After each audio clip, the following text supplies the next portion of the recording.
낮에 사실 밖에 나가기가 굉장히 두렵습니다. 오늘은 우즈베키스탄을 주제로 여사분을 모셨고요. 강의 들어가기 전에 미리 우리 배우월 스타트업이나 그런 좋은 상품을 소개하는 시간이고요. 오늘은 청도 파트너스의 파트너 회사인 RC 이봉 대표, 카나다에서 공부를 하시고 회계사까지 국제 회계사 자격증까지 하신 이봉 대표님이 AI로 관리하는 ERP 이 두 가지를 소개를 하도록 하겠습니다. 시작하시죠. 네, 안녕하세요. 저 AI 재무관리 솔루션 파이넥스와 시북을 만들고 공급하고 있는 이봉 대표라고 합니다. 또 오늘 귀한 시간 내주셔서 감사드리고요. 저희 같은 경우에는 지금 오늘 사실은 대표님들 그리고 경제인분들이 오시다 보니까 실제로 AI를 기반으로 재무 쪽, 그러니까 AI 인텔리전스가 요새 굉장히 화두고 또 그쪽으로 다 경영 관련해서는 방향성이 이제 AI로 이제 넘어가고 있는데요. 그 트렌드도 좀 소개를 드리고, 그리고 재무를 AI에 어떻게 엮을 수 있는지에 대한 방법론 같은 것도 소개 드리면서 저희 솔루션 함께 소개 드리도록 하겠습니다. 네. 우선은 파이넥스는 이제 업계에서는 좀 유일하게 그 ERP 데이터를 기반으로 회사의 재무 관리를 이제 AI로 제공을 해주는 그런 솔루션인데요. 실제로 ERP 데이터라고 하면 이제 기장을 하시잖아요. 그 기장된 데이터로 재무제표를 뽑는 그 데이터를 말합니다. 그래서 손익을 다 바로 파악을 하실 수가 있는 그런 데이터인데, 실제로 AI 그 재무 관리라고 하면 KPI 분석을 진행한다거나 제품별로 원가 분석, 그리고 재무 예측, 그리고 평가까지 그 포괄해서 이제 재무 관리라고들 하는데요. 그 부분을 이제 요즘 시대에는 AI가 자동으로 이제 회사에서 실제로 실무자분들이 엑셀로 작업하셨던 것들을 AI가 직접 하는 그런 트렌드를 가지고 있고, 저희가 그런 솔루션을 좀 만들고 있습니다. 그래서 대부분 저희가 중소기업 그리고 중견기업을 대상으로 진행하고 있고요. 실제로 ERP 데이터를 바탕으로 저희가 그 데이터를 100% 출출할 수 있는 기술력을 가지고 있어요. 그래서 뭐 SAP라던가 오라클을 포함해서 국내에서는 뭐 더존, 세무사랑 이카운트, 그리고 맞춤형 ERP를 사용하셔도 저희가 그 데이터를 추출해서 이제 AI로 학습을 시켜서 분석을 해드리고 있습니다. 문제 정의를 간단하게 해드리면, 아마 여기 오신 대표님들이 회사에 ERP가 다 있으실 거예요. ERP를 다 구축하셨을 텐데, 실제로 질문을 하면 대표님들이 원하는 정보, 예를 들어 우리 회사 지금 당장 손익 얼마나, 우리 회사가 제품별로 원가가 얼마 있어, 그리고 프로젝트별로, 부서별로 얼마씩 돈을 내고 있어 라는 내용들을 즉각 받아보시기 아마 힘드실 거예요. 그러면 실무자분들한테 또 말씀을 드리면 그분들이 엑셀로 다 수작업을 하셔서 뭐 일주일 뒤에 보고서를 받는다거나 이런 형태이실 거라서, 실제로 데이터는 굉장히 많은데, 회계 데이터가, 하지만 활용하는 쪽에서는 아직까지도 엑셀로 수작업을 하고 있다, 이제 이런 어떤 문제를 가지고 있으신데요. 그리고 가장 중요한 게 AI 도입, 특히 요새는 이제 LLM이라고 챗 GTP가 있잖아요. 특히 재무나 회계 쪽은 챗 GTP라고 하는 게 통계이기 때문에 100%의 정확성을 보장하지를 않아요. 그래서 뭐 99점 몇 퍼센트, 98점 몇 퍼센트. 그래서 숫자를 기반으로 해야 되는데 실제로 정확도가 100%가 아니기 때문에 재무 분야에 LLM을 도입한다는 것 자체도 조금 모호함을 가지고 있습니다. 그런 부분을 일단 저희가 방법론을 좀 제시를 해드리는데, 실제로 재무나 경영을 AI로 자동화를 하기 위해서는요, ERP 데이터를 100% 정확도의 방식으로 추출을 해서 그 정보를 표준화를 진행하고, 이 데이터로 이제 학습을 통해서 실제로 AI 재무 예측 그리고 LLM을 그 학습된 정보들로 이제 챗봇 형태로 이제 학습시키는 이제 그런 형태가 돼야 되고요. 실제로 지금 이제 회사에서 AI를 분야별로 도입을 하실 텐데, 사실 저희가 이제 말씀드리는 거는 AI를 분야별로 도입하실 때 가장 우선순위는 재무나 회계가 돼야 된다. 왜냐하면 재무나 회계는 잘 아시겠지만 의사결정의 학문이에요. 그래서 의사결정에 대한 부분이 명확하지가 않으면 실제로 영업이라던가 인사라던가 구매 쪽도 방향성을 잃게 됩니다.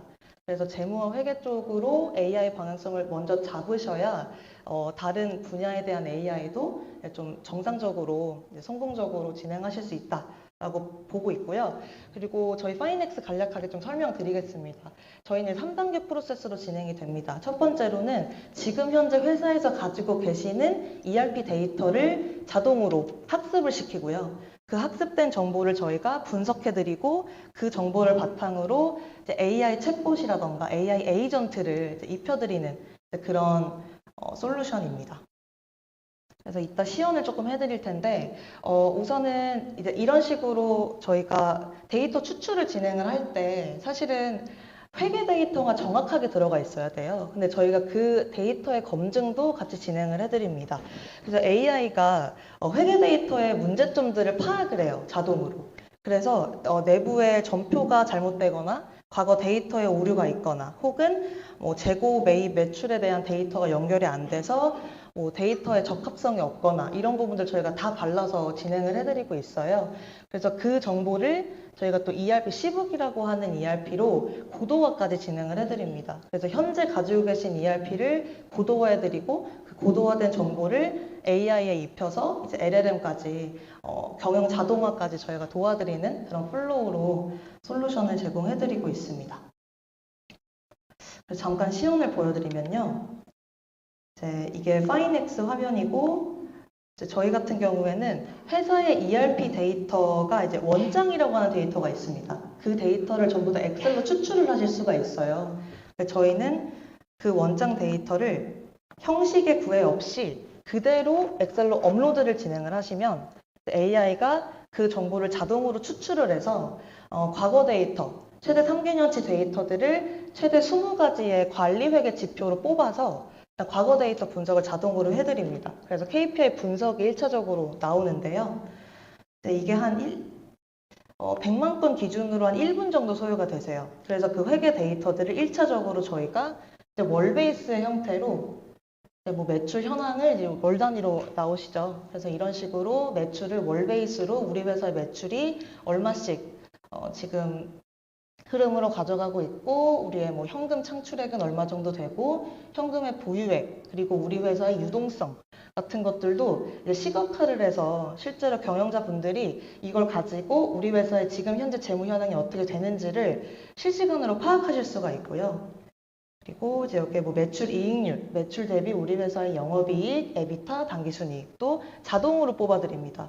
그래서 이런 부분들 사실 월 단위로 실무자가 뽑으려면 한 팀이 붙어야 돼요. 재무팀이 거의 며칠 걸려서 엑셀로 노가다하고 매크로 돌려서 진행해야 되는 건데 제가 그런 부분들 다 제공을 해드리고 있고요. 뭐 ROE, ROIC, ROA 같은 투자 수익률도 저희가 보여드리고 뭐 부채 비율이라던가 혹은 만약에 제조사분들이 계시다면 아마 좀 중요한 포인트인데 원가 분석을 진행을 해드려서 매출 대비 우리 회사의 원가율이 얼마씩 되는지를 파악하시는 겁니다. 그래서 원가에 대한 절감 포인트를 바로바로 여기서 파악하실 수가 있고요. 그리고 제조분들 잘 아시겠지만 현금성 제조 경비가 있잖아요. 이것도 이제 판매 관리비처럼 굉장히 다양한데 저희가 매출 대비 우리 회사의 복리후생 원가 얼마, 가스수도 원가 얼마 이런 식으로 세부적으로 나눠서 또 월 베이스로 보여드리고 있습니다. 여기서 원가 절감 포인트도 또 바로바로 확인하실 수 있고요. 그리고 마지막으로 이제 대표님들께서 좀 계속 좀 어떻게 보면 좀 항상 관리하고 싶은 포인트가 이제 현금 쪽. 이제 자금 월보를 저희가 또 자동으로 또 분석을 해드립니다. 그래서 현금 잔고 우리 회사 현금이 어떤 방식으로 들어왔고 나왔는지에 대한 부분을 다 발라서 보여드리고요. 이 모든 지표들은 이렇게 위에 마우스를 올리시고 클릭을 하시면 이 해당되는 지표에 대한 산출식을 저희가 보여드려요. 그래서 이 지표가 왜 나왔는지에 대한 부분을 여기서 바로바로 확인하실 수가 있고요. 그리고 만약에 외상 매출금의 증가분에 대한 게 내가 궁금하다라고 하고 클릭을 하시면 더 디테일하게 들어가서 회계 장부까지 저희가 다 보여드립니다. 그래서 이 정보가 이제 왜 나왔는지에 대한 데이터 검증 그리고 확인 그리고 분석에 대한 부분도 다 보실 수가 있고요. 그리고 저희가 이 과거 데이터를 기반으로 예산 수립을 진행을 하실 수가 있어서 실제로 그 정보들로 하여금 추정재무제표를 바로 뽑으실 수가 있어요. 그래서 추정손익계산서를 우리가 이제 이게 시나리오별 플래닝이라고도 하는데, 예를 들어서 우리 회사가 매출이 5% 늘었을 때 우리 회사의 추정손익이 얼마나 되는지에 대한 부분을 바로 여기서 뽑으실 수가 있습니다. 그래서 이런 식으로 저희가 실제로 엑셀과 인력으로 다 대체됐었던 그런 재무에 대한 부분들을 AI 그리고 기술을 바탕으로 좀 효율화를 진행을 했고요. 이제 이렇게 정보들이 과거 데이터가 들어오고 저희가 한 1, 2개월 정도 학습을 시켜서 이제 이런 식으로 이제 챗봇의 형태로 제공을 해드립니다. 그래서 이 부분은 실제로 대표님들이 그냥 질의를 하시면 바로 응답하는 구조예요. 그래서 여기에서 예를 들어서 우리 영업이익을 목표로 10% 잡으면 총 비용의 예산이 얼마 정도 되는지에 대한 부분도 실제로 실무자를 통하지 않으시고 그대로 이 솔루션 안에서 해결을 하실 수가 있다라고 보시면 될 것 같고요. 그리고 그뿐만 아니라 이제 다양한 뭐 재무에 대한 예산 수립부터 정말 간단한 지표에 대한 질의, 설명, 해석 다 이제 AI가 자동으로 진행을 해드립니다. 그래서 이걸 가지고 사실은 이제 실무자분들 앞에서는 제가 이 말씀을 못 드리는데, 이제 AI라고 하면 사실 인력을 감축하는 데에 목적이 있거든요. 왜냐하면 비용을 최대한 우리가 효율적으로 줄인다에 AI가 어떻게 보면 목적성을 가지고 있다 보니까 실제로 사람이 했었던 일들을 굉장히 효율적으로 자동화를 진행을 하기 때문에 실제로 업무 시간이 정말 단축됩니다. 그래서 한 5명이 할 일을 이제 1명의 담당자가 이제 붙어서 AI랑 같이 진행을 하면 5명이 할 일을 1명이 하고 이제 이런 형태가 되기 때문에 이제 AI 쪽으로 이제 인력에 대한 감축 그리고 비용 친화적인 부분들로 솔루션 도입하는 고객사들이 많아지고 있고요. 실제로 글로벌 이제 특히 북미 같은 경우에는 인력 감축이 좀 자유롭게 이루어지는 곳이다 보니까 이제 이런 형태로 좀 더 빠르게 AI에 대한 부분이 이제 B2B 안에서 이루어지고 있다라고 보시면 좋을 것 같고요. 뭐 실제로 실무자분들은 사실 오히려 좋아하십니다. 대표자분들은 좀 더 장기적으로 봤을 때 조금 너희를 잘라서 이제 인건비를 줄이고 이런 쪽으로 생각을 하실 수 있는데, 실무자분들도 본인들이 노가다 했었던 일들을 좀 줄여주는 거거든요. 특히 재무 쪽이 굉장히 심했습니다. 이런 부분이. 그래서 이제 실무자분들이 오히려 이제 이 AI 도입하셨을 때 좀 좋아하시고요. 네, 그리고 일단 간략하게 저희 솔루션 소개 이렇게 드리고, 사실 저희 같은 경우에는 일회성으로 그 화상으로 현재 회사와 ERP를 파악을 해드리고 AI를 실제로 도입하실 수 있는지, 그리고 도입이 되시면 어느 정도 기간이 소요되시는지를 컨설팅을 1차로 먼저 진행을 해드려요.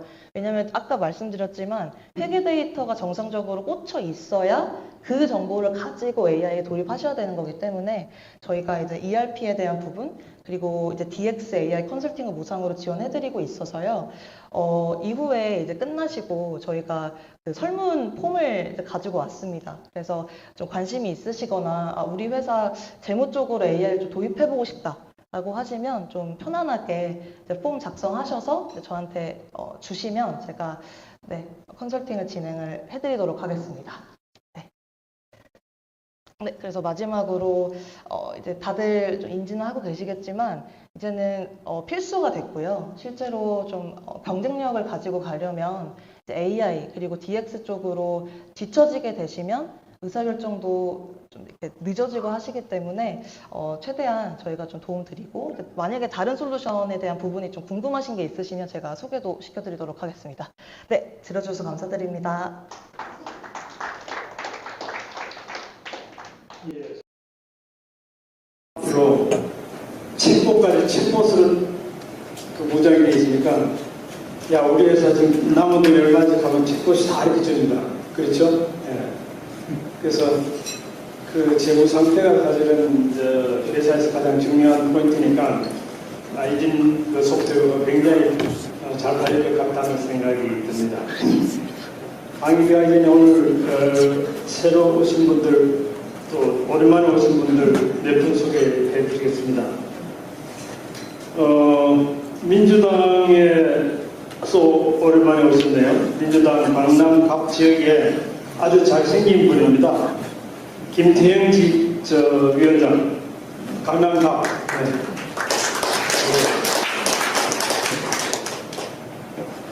그리고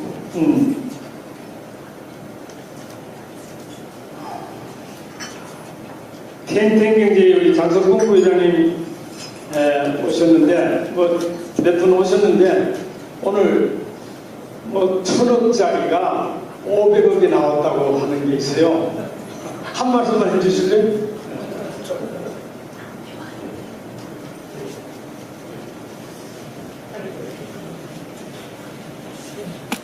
제가 한 2달 전에 원장님 양재동 사무실에서 강의를 한번 했었어요. 경매 강의를 했는데, 그래서 제가 2탄으로 또 좋은 물건이 있어서 소개를 드릴 것이 있다고 해서 아까 말씀을 드렸거든요. 아파트가 165채인데 신림역에 가까이 있는 물건이에요. 그게 1,000억인데 500억이 떨어져서 수익성이 좋아서 그걸 소개를 해드리고 저희들이 컨설팅을 해줄 수 있어서 준비 자료가 다 된 부분이 있어서 했고, 또 소액으로 할 수 있는 부분이 있어서 말씀드리려고 했던 거가 있고, 그리고 요즘 최고 하루가 뭐냐면은 스테이블 코인이거든요. 1차 강의 때도 거기에 대한 설명이 되는데 오늘 좀 심화되어 있는 준비되어 있는 것이 있어서 그거를 한번 강의해 드리려고 말씀을 드렸는데, 기회가 되면은 한번 참석해 주시면 감사하겠습니다. 이상입니다. 예. 일단 한국산업조리원연합회 전원 이사님 나오셨습니다. 반갑습니다.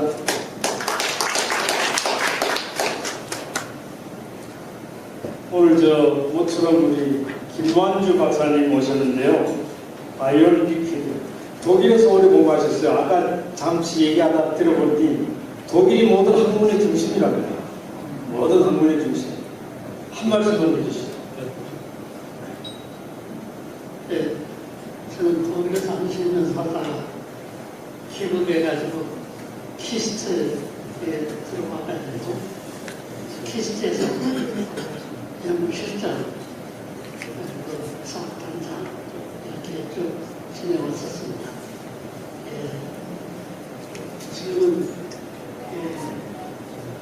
벤처기업을 하나 창업해가지고 시트리라고 창업했는데 그걸 상장을 시켜가지고 제가 팔았어요. 팔아서 지금은 이름이 HLB 계약이라고. 지금 HLB 계약이 바로 제가 창업한 시트리입니다. 그 판돈 가지고 지금 이제 제가 바이오 벤처회사 하나 설립을 해가지고 지금은 바이오 벤처회사를 운영을 하고 있고, 다시 이제 시트리 같이 상장을 시키려고 준비를 하고 있습니다. 감사합니다. 예, 우리 김완주 박사님은 한국 바이오 협회를 처음으로 만드셨어요. 예, 그래서 지금까지 키워오신 분입니다. 박수 한번 큰 부탁 드립니다. 네, 그러면은 오늘 우즈벡 공부를 좀 하도록 하겠습니다. 제가 요즘 얘기 물어봅니다. 책 보세요. 우즈벡이 어떤 나라에 가면은 다 가르쳐줘요. 그래서 우리 가볼만 하냐 하면 꼭 가보세요. 이러더라고요. 관광객 그렇게 많대요. 사마르칸드, 옛날에 티무르 제국의 수도 사마르칸드, 수도 다슈켄트 지역이 인구 굉장히 많아요. 보니까 한 800만 되죠? 전체.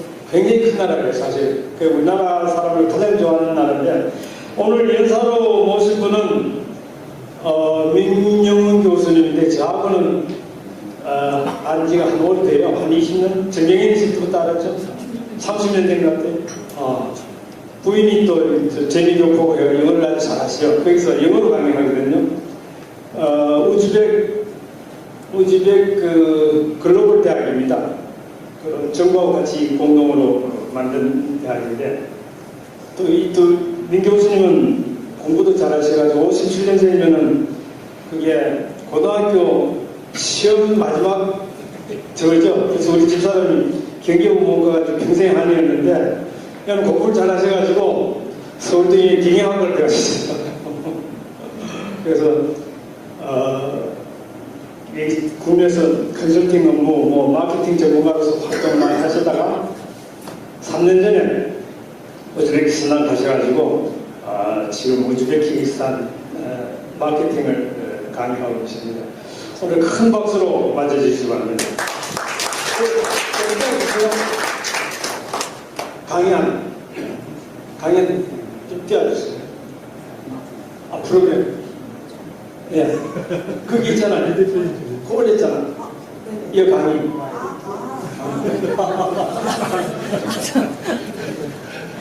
좀 댓글 안 됐더니. 아니 괜찮습니다.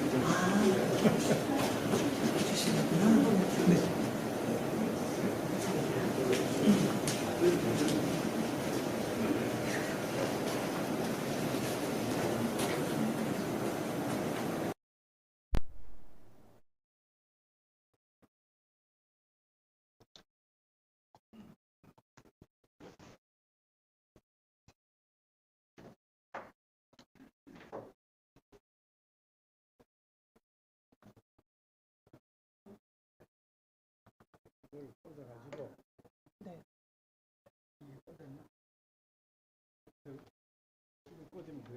됐네. 나왔네. 네네네. 리모컨은 여기 꼭 아니 그 밑에 그 꽂아야 되는 건데. 이쪽으로도 꽂을 수가 있어요. 그래 꽂으세요. 그냥 큰 화면 해주시면 되겠습니다. 예. 안녕하세요. 전 민영훈이라고 합니다. 다시 인사드리겠습니다. 저는 한국에서 계속 사업만 쭉 하다가 한 30몇 년 사업하고 투자도 받고 이렇게 사업을 많이 하다가 이제 나이가 돼서 다 정리를 하고 그리고 우즈베키스탄에 간 지 3년 됐습니다. 그래서 저보다 더 먼저 우즈베키스탄 가보신 분들도 많으시고, 근데 저는 우즈베키스탄 전문가라기보다는 거기에 있는 학생들을 직접 가르치고 있고, 그 현지에서 조그맣게 이것저것 애들하고도 프로젝트를 많이 진행을 해보고 있어가지고요. 그래서 가장 최근에 우즈베키스탄에 있는 좀 재미있는 비즈니스적인 포인트를 몇 가지 쭉 정리를 했습니다. 그래서 들어보시면은 별로 지루할 건 없을 것 같고요. 보내는 거는 뭘로 보내죠? 다.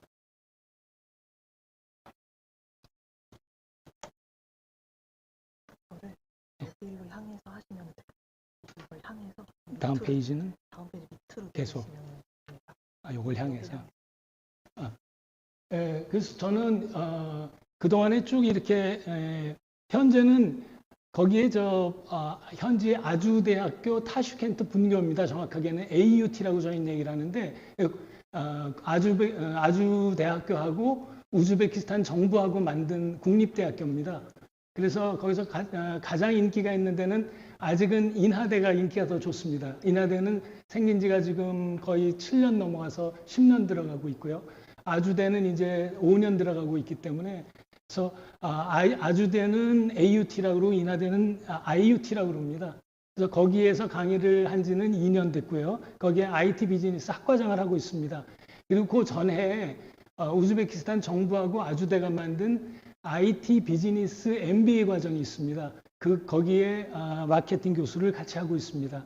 그리고 저는 한국에 있는 동안에는 계속 투자도 많이 받고 그렇게 해서 이렇게 화장품 편집샵도 만들어서 운영을 했었고 커피숍 체인도 만들어서 운영을 했었고요. 그 다음에 지금 태평양 그룹 아모레 퍼시픽의 광고회사 사장도 했었고 제 개인 컨설팅 회사를 오랫동안 그렇게 운영을 해왔었습니다.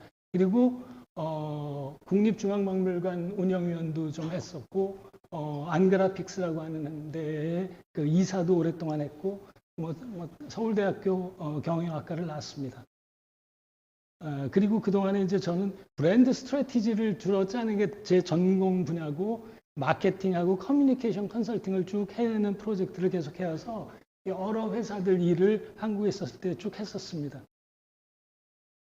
그래서 오늘 제가 드리고 싶은 말씀은 한국 경제의 새로운 돌파구로서 우즈베키스탄의 몇 가지 핵심 포인트를 좀 정리해 봤는데, 사실은 우즈베키스탄은 사람들이 알기는 밭에서 일하는 사람들도 다 김태희다 그런 얘기들 하잖아요. 미인들이 많다 그러는데 처음 가서는 저는 굉장히 실망하는 게 그렇게 미인이 많지가 않더라고요. 근데 이제 대학교에 1학년 애들을 뽑아서 애들을 가리키는데 거기 애들은 17, 18부터 시집을 많이 갑니다. 근데 거기 17이면은 거의 이제 우리나라로는 고3 나이인데 거기는 학제가 저희보다 하나 낮아가지고 고3이 대학교 1학년입니다. 그래서 17부터 들어와서 애들이 18, 19 이렇게 커가는 걸 보면 애들이 굉장히 미인으로 바뀌어가요. 그리고 정말 그 몸의 배율이나 이런 게 너무 좋게 애들이 늘씬하게 아주 잘생겼습니다. 그래서 참 거기 애들은 착하고 잘생긴 사람들이 많은데, 한 가지 그쪽에 우즈베키스탄 가서 만약에 사람을 쓰실 일이 있다 그러면 조금 죄송한 얘기지만 남자든 여자든 잘생기고 키 큰 애를 고르시면 확률이 무지 높습니다. 왜냐하면 거기는 러시아 계열 쪽 사람들은 인구가 그렇게 많지는 않지만 핵심 부서를 다 장악하고 있습니다. 그래서 러시아 쪽 사람들이 한 2, 3%뿐이 안 되는데 그 사람들이 중요한 데를 잡고 있고, 그 사람들은 돈이 많아가지고 애들을 어렸을 때부터 사교육을 많이 시킵니다. 그러니까 영어도 잘하고 잘 먹이고 피부가 곱고 몸이 큽니다. 그래서 남자애들도 엄청 잘생긴 애들이 많은데 그런 애들일수록 머리가 좋고 공부를 아주 잘합니다. 그래서 거기 나라에는 거의 제가 알기로는 한 100가지, 100군데도 넘는 그 민족이 섞여 있지만 그 중에 핵심은 우즈베키스탄 사람들이고 굉장히 사람들 착하고 좋습니다. 그래서 오늘 그 얘기를 좀 해드릴 거고요. 그 얘기를 시작하는데 좀 관계가 있는 부분이 우리나라의 위상에 대해서 조금 모르는 부분이 있으실 것 같아 좀 소개를 해드리고, 우즈베키스탄 소개해드리고, 비즈니스 파트너로서 우즈베키스탄의 장점, 단점 소개해드리고, 그리고 보통 그 책에서는 잘 모르는 우즈베키스탄에서 정말 필요한 핵심 포인트 한 9가지를 소개를 해드리도록 하겠습니다. US 뉴스 앤 월드 리포트라고 하는 잡지가 있는데요. 거기서 매년 전 세계 국가 랭킹을 발표를 합니다. 근데 얘네들이 그 기준으로 잡는 그 포인트들은 제가 알기로는 한 40가지 포인트를 뽑아가지고 문화적으로 기여하고 있느냐, 정치적으로는 어떠냐, 여성의 권위는 어떠냐, 이런 걸 다 포함을 해서 관광하기는 좋으냐. 그래서 전 세계 국가 랭킹을 매기는데 여기 보시면 1등이 작년도가 최근 자료인데요. 스위스입니다. 그 다음에 일본이 2등이고 미국이 3등, 캐나다, 오스트레일리아 이렇게 쭉 나오고 한국은 18위로 나오고 있습니다. 작년에 21위였는데 조금 올라갔습니다. 그러니까 재작년에 21위였다가요. 그래서 한국이 전 세계 랭킹에서는 일반적인 모든 기준을 포함했을 때는 한 20위권 정도 되는 나라다 하는 것을 참고로 아시면 좋겠고요. 여기에서 말하는 한국은 이렇게 소개가 되어 있습니다. 우리나라의 GDP는 1.71 트릴리언 US 달러고요. 우리의 GDP per capita PPP라고요. 구매력 평가 지수에 의한 국민소득이라고 그러는데요. 그러니까 각 나라의 환율하고 이런 것들을 포함을 해서 하는 것이 더 정확하다고 판단해서 하는 기준으로는 저희가 일본을 조금 앞서는 54,000불 정도를 국민소득으로 벌고 있는 걸로 나오고 있습니다. 인구는 5,100만이고요. 우리의 전체 나라는 한 99,000 평방 제곱킬로미터로 나오고 있습니다. 우리나라의 랭킹을 좀 보면은요. 어드벤처, 애질리티, 다 영어로 나와 있어서 죄송합니다. 제가 조금 어려운 부분은 뒷장에 영어로 설명을 해놨습니다.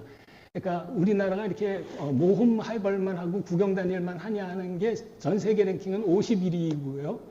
애질리티는 어떤 어려움을 민첩하게 대처하는 능력이 있느냐가 한국은 세계 10위입니다. 그 다음에 문화적인 영향력을 주고 있느냐는 K-POP 때문에 많이 올라갔습니다. 그래서 7위 정도로 올라가 있고요. 안트로프로너십이 있느냐가 7위. 유산적인 부분은 중국이 1위인데 한국은 32위고요. 무버즈라고 해서 이렇게 이동하는 이런 그것도 뒤에 제가 설명을 해놨습니다. 그건 5위고요. 빨리빨리 대응해가는 그런 능력들을 말합니다. 그 다음에 비즈니스를 열기 좋으냐 70위. 우리나라의 전체 파워는 어느 정도냐 6위로 나오고 있습니다. 퀄리티 오브 라이프는 25위고 사회적인 책임을 다하고 있느냐는 42위 정도 수준에 머물고 있습니다. 그러니까 대체로 우리가 상식적으로 알고 있는 것하고 부합하고 있습니다. 그래서 조금 어려운 내용에 있건 요거 자료를 좀 참고하시고요. 우리나라 거를 좀 부분으로 들어가 보면요. 컴포터블한 그 리타이어먼트하게 좋은 나라냐? 50위입니다. 그리고 에듀케이션은 18위. 그 다음에 포워드 띵킹은 이거는 제가 중요한 거라 다시 뒤에 설명드리겠습니다. 또 그린 리빙은 18위.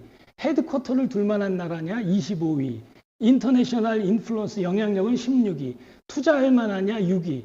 여성의 권익은 27위. 아이들 길리기가 좋으냐? 26위. 혼자 여행하기 좋은 나라냐? 46위. 비즈니스 창업이 좋은 거는 23위. 자기 커리어를 시작하기 좋은 나라로 14위. 한국에 가서 외국 사람들이 공부하기 좋으냐? 30위. 투명하냐? 27위. 이렇게 나와 있습니다. 이 중에서 우리나라에 특히 저희 또래들이 관심을 갖는 거는 우리나라가 파워로 세계 몇 위야? 이게 가장 관심이 있는데 이게 제일 중요한 수치입니다, 실제로. 여기는 어떤 자료를 가지고 분석을 한 거냐면 리더냐, 또 경제적으로 영향력을 끼칠 수 있는 나라냐, 무역을 수출을 많이 하는 나라냐, 정치적으로 영향력을 미칠 수 있느냐, 또 스트롱 인터내셔널 각국과의 관계가 좋으냐, 군사력이 어느 정도냐, 이거를 가지고 판단을 한 건데 미국이 전체 1위입니다. 미국은 뭐 단연코 1위고요. 미국의 GDP를 한번 보십시오. 27트릴리언입니다. 근데 그 밑에 나오는 중국이 세계 2위입니다. 중국은 17.8트릴리언으로 나오고 있습니다. 러시아가 3위인데 2트릴리언이고요. 그 다음에 영국은 4위인데 3.34트릴리언입니다.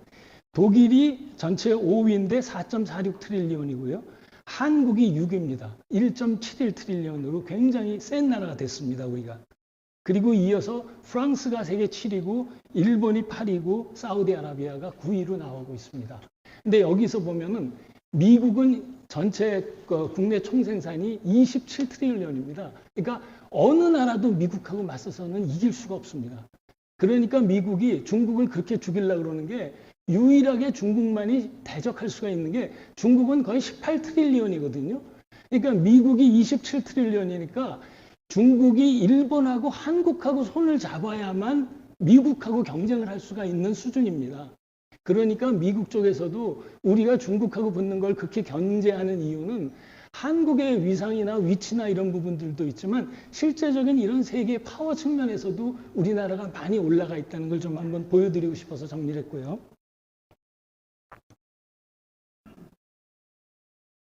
그 다음에 most forward thinking country라고 그래갖고요.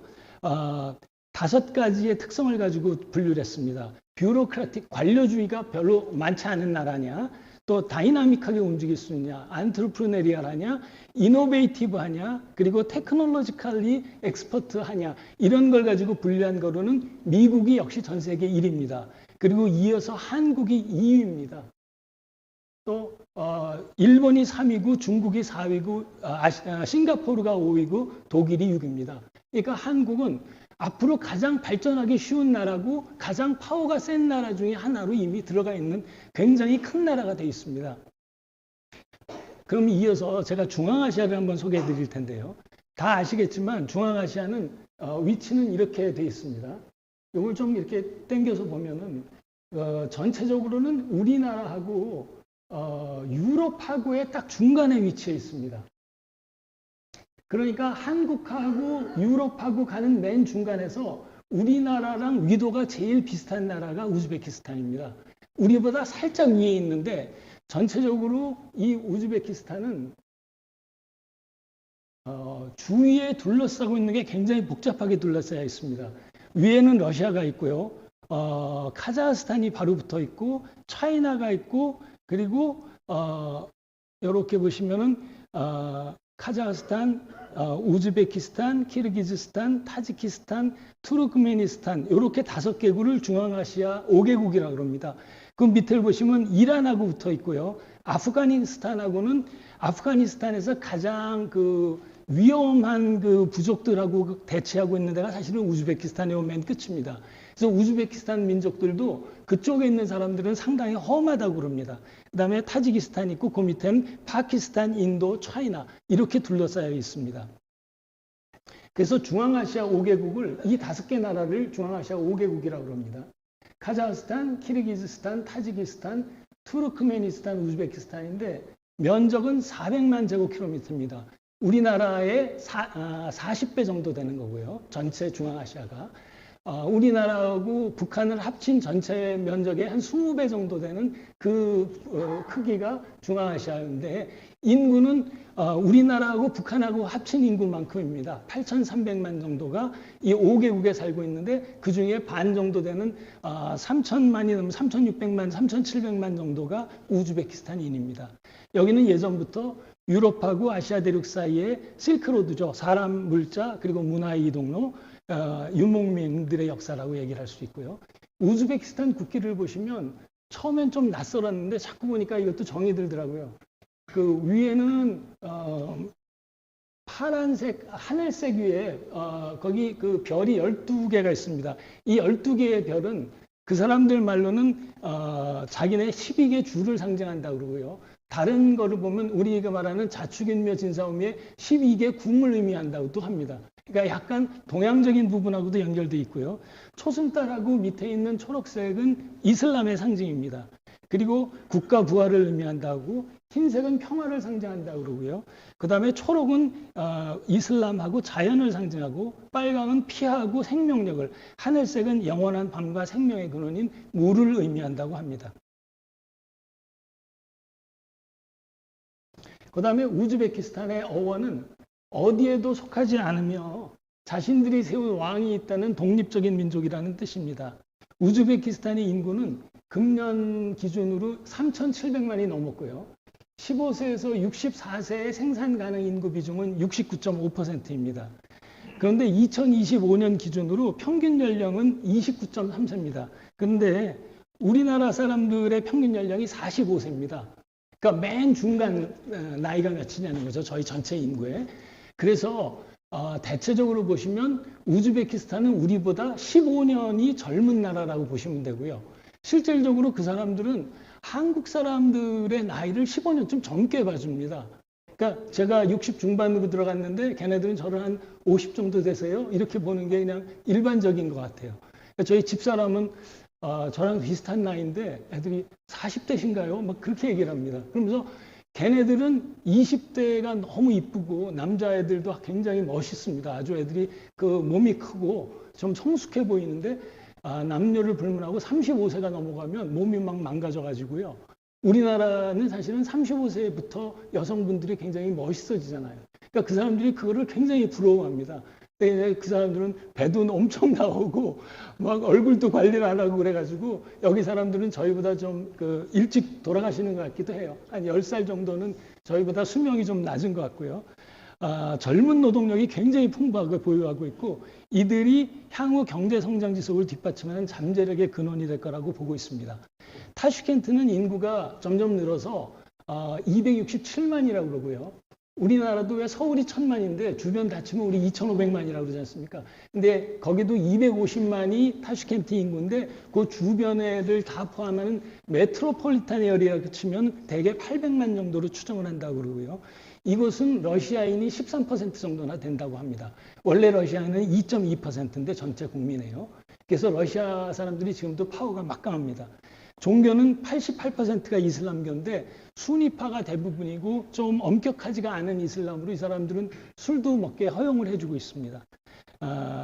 그리고 공용어는 우즈베크하고 러시아를 썼는데 요즘에는 정부에서 강제로 우즈베크어만 공용어로 쓰게 하고 있습니다. 그래서 정부 안에서 회의를 할 때는 그 사람들도 할 수 없이 통역을 쓰기도 한다고 그래요. 여기에 사는 러시아계 사람들은 자존심이 너무 세가지고 우즈베크어를 배우지는 않습니다. 그러니까 제가 가리키는 반에도 저는 이제 영어로 강의를 하게 돼 있는데 제가 가끔 복잡한 게 나오면 영어를 잘하고 우즈베크어, 러시아어를 다 잘하는 애한테 야 니네 나라 말로 해라 그러면 걔네들이 하지 말아 달래요. 반이 못 알아듣는다고. 그러니까 반은 우즈베크어를 잘 하지만 반은 못하는 애들도 꽤 많거든요. 그래서 오히려 영어가 편하다고 하는 애들도 있고요. 지금은 걔네가 제2외국어를 영어로 설정을 해가지고 굉장히 영어를 강조하고 있습니다. 1924년에 저희가 일본에 통합된 것 같이 사회주의 공화국으로 소련에 병합됐었다가요. 91년에 독립을 했습니다. 그래서 91년에 소련이 망가지면서 러시아가 생길 때 그때 이제 다 같이 분리돼서 독립국가가 됐고요. 그 다음에 독립국가연합 CIS에 가입됐고 현재는 대통령 중심의 민주공화제입니다. 그리고 중앙아시아에 최대 인구가 있고 천연가스랑 원유가 많은 편인데 금하고 우라늄도 많고 면화를 재배하는데 면화가 굉장한 환경 공해 산업이라 요즘은 그 나라에서도 면화를 면화로만 수출하는 것은 금지하고 있다고 하더라고요. 그래서 직물이 발달했고 식료품 공업이 발달하고 있습니다. 우즈베키스탄 대통령은 저하고 동갑인 분인데 굉장히 잘생기고 인기가 아주 굉장히 많습니다. 이름이 미르지요예프라고 하는데요. 정치범들 석방하고 사람 중심의 민주적 정치 성향으로서 우즈베키스탄이 개혁 발전에 집중하는 모습을 보여주고 있습니다. 그리고 우리나라의 박정희 대통령이 자기의 롤 모델입니다. 그래서 새마을 운동하고 그런 것들 때문에 정치적 경제적으로 박정희 대통령을 보고 박 대통령이랑 달리 작년에 재선되자마자 삼선견을 해버렸습니다. 그때부터. 그러니까 박정희 대통령은 나중에 그거 하다가 돌아가셨는데 이 양반은 그래서 앞으로도 21년인가를 더 하게 되어 있습니다. 그러니까 굉장한 독재인데 그거에 대해서 아무도 말하는 사람이 없습니다. 아직 그 나라 사람들은 그런 거에 대한 관심이 우리나라 젊은 애들 같이 있지가 않아요. 좀 문제가 있어서.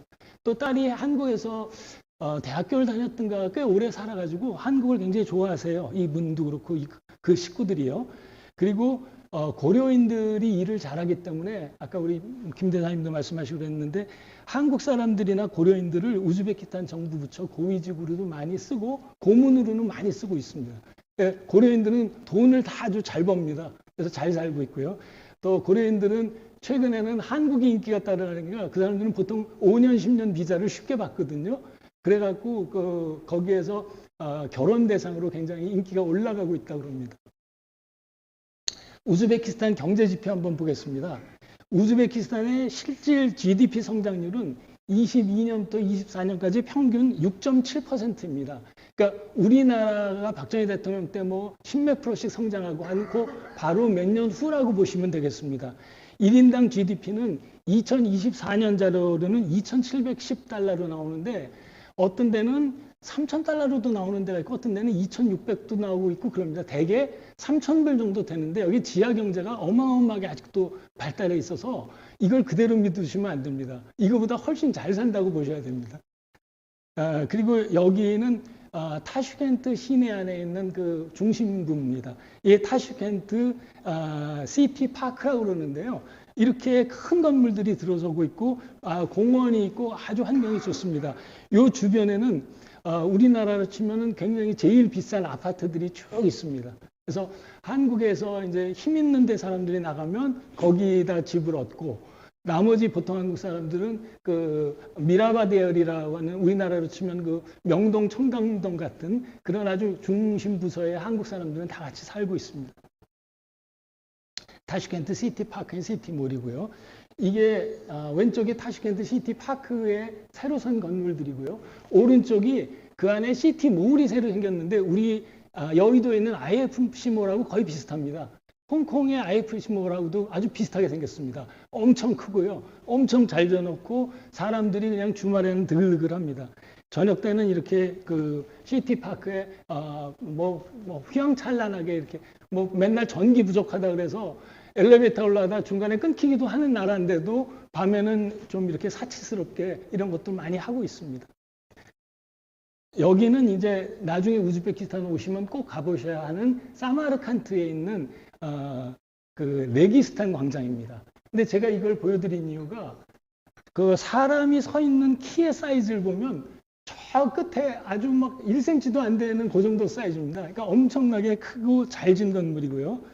실제로 낮에서 보면 이런데 혹시 우즈벡에 가시게 되면 이번에 9월 달에 오신다 그러는데 사마르칸트를 보통은 그냥 당일치기로 그냥 갔다 오는데 그러지 마시고요.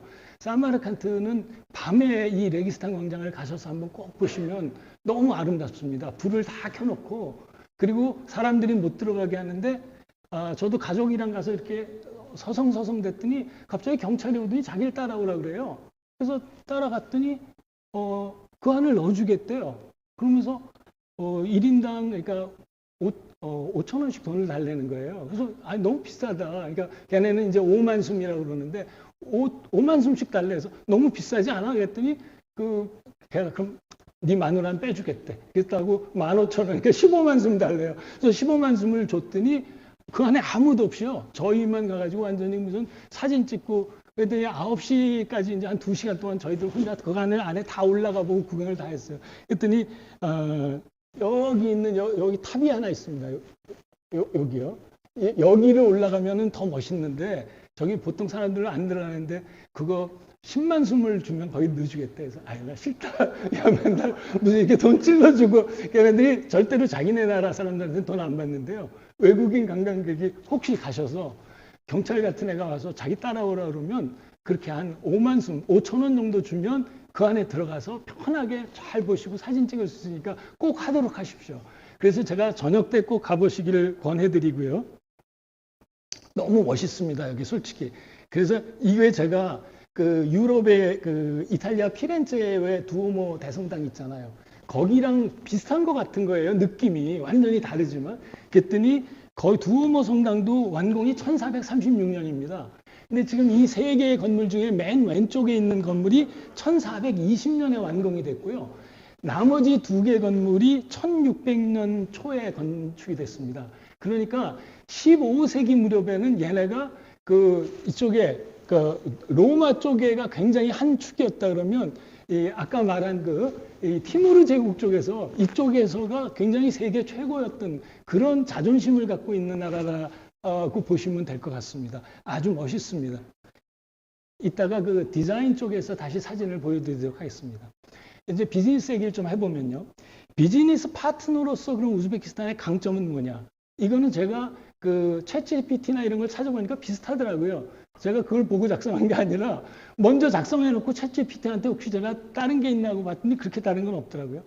중앙아시아는 지정학적으로 굉장히 중요한 위치에 있습니다. 근데 우즈베키스탄은 그 맨 가운데 있어요. 그러니까 이 사마르칸트가 실크로드의 핵심입니다. 그래서 사마르칸트, 부하라 이렇게 움직이는 데가 다 예전에 실크로드의 역관들입니다. 쉽게 말하면 지금의 호텔촌들이 있는 데가 사마르칸트랑 부하라입니다. 그래서 거길 꼭 가보시길 추천드리고요. 향후에 러시아하고 우크라이나 전쟁이 종료되면 우즈베키스탄이 양국의 재건에 큰 역할을 하게 될 거는 분명한 것 같고요. 특히 우즈베키스탄은 3,700만을 넘는 인구의 수와 경제발전 속도가 강력하고요. 70%에 달하는 경제활동 인구와 저렴한 인건비는 중국의 한 5-60% 정도 수준이라고 합니다. 또 한 가지 중요한 건 출산율인데요. 여기는 1인당 3.4명을 출산합니다. 우리나라가 0.88명이고 최근 조사하면 0.7명대로 들어갔다는 것 같아요. 근데 세계 평균은 2.3명이고요. 나라가 유지되려면 2.1명이 필요하답니다. 그러니까 우리나라는 심각한 문제가 있는 거죠.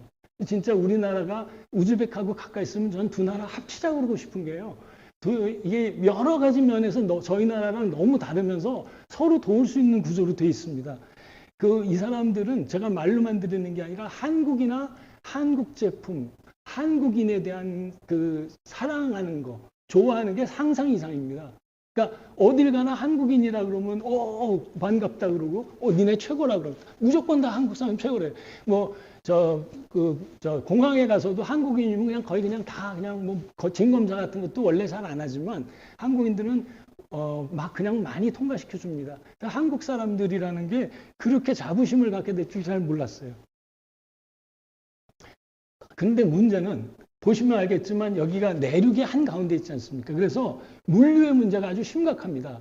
제가 작년에 이부자리 회장님하고 제가 프로젝트 가끔 하고 좀 친해서 회장님하고 해서 거기다 물건을 좀 팔아보는 비즈니스 해보려고 했는데 결국 이 물류에서 문제가 생기는 게요. 물류 때문에 기본 제품 단가가 한 10%에서 15% 정도가 올라갑니다.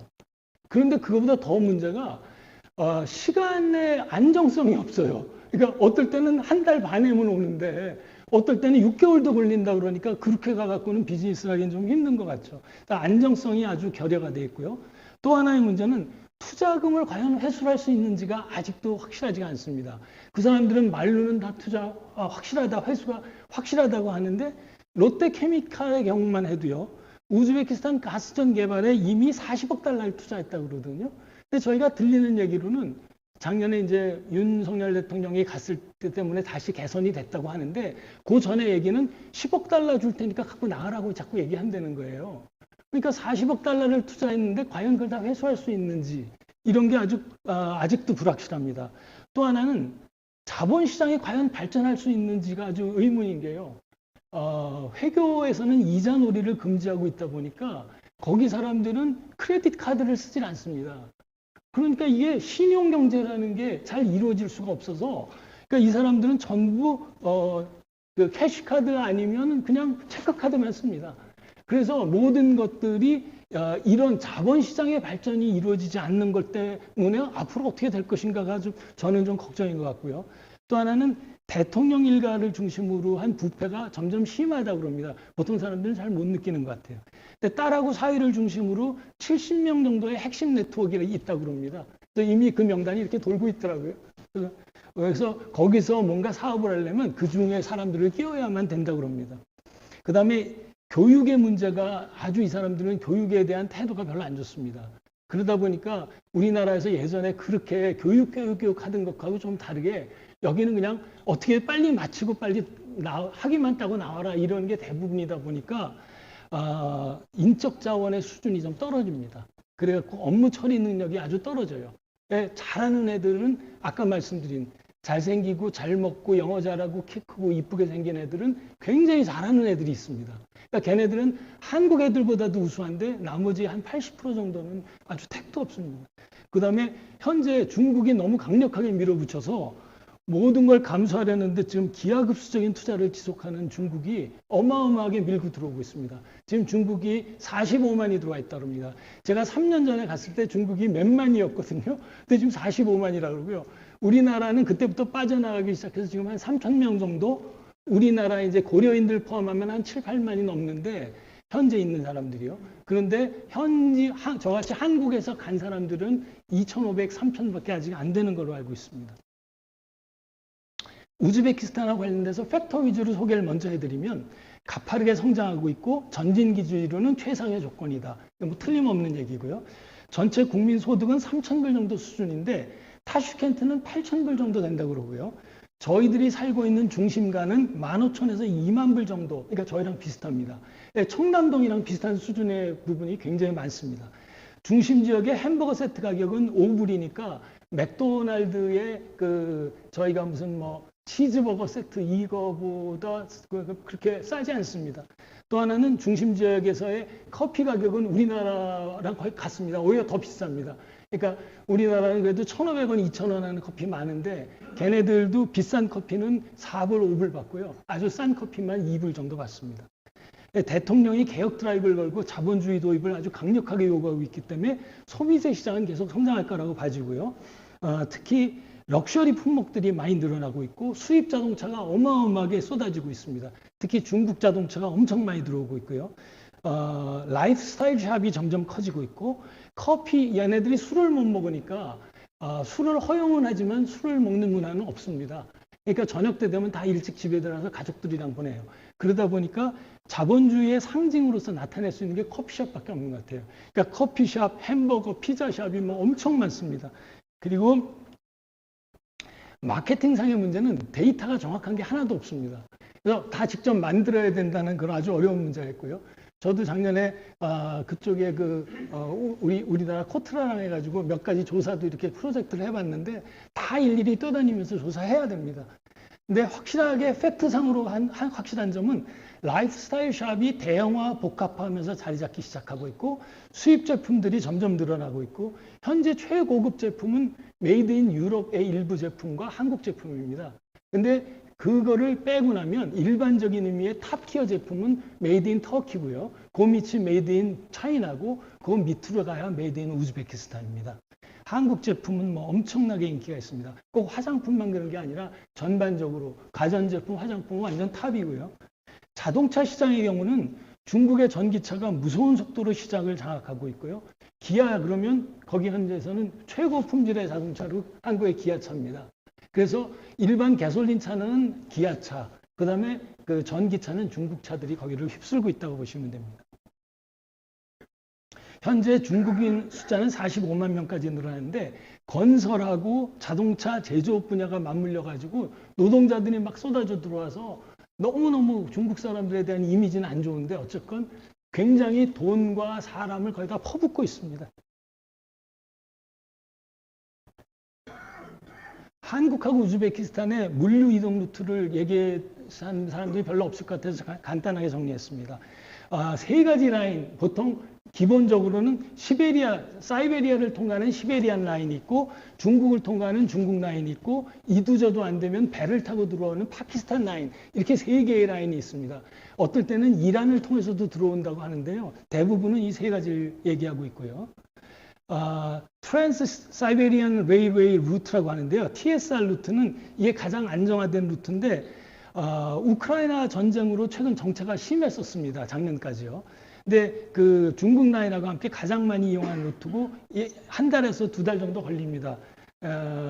여기 보시면은 이제 여기 블라디보스톡 쪽으로 가서 배로 여기까지 간 다음에 여기서 기차로 여기까지 쭉 보내다가 여기 가다가 중간에 카자흐스탄에서 이렇게 타슈켄트로 들어오는 이런 라인입니다. 그래서 되게 복잡합니다.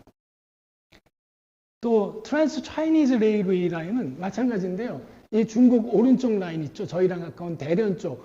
이쪽 편에서부터 물 싣고 가다가 역시 마찬가지로 카자흐스탄에서 타슈켄트로 들어오는 라인이 트랜스 차이니즈 레일웨이 라인입니다.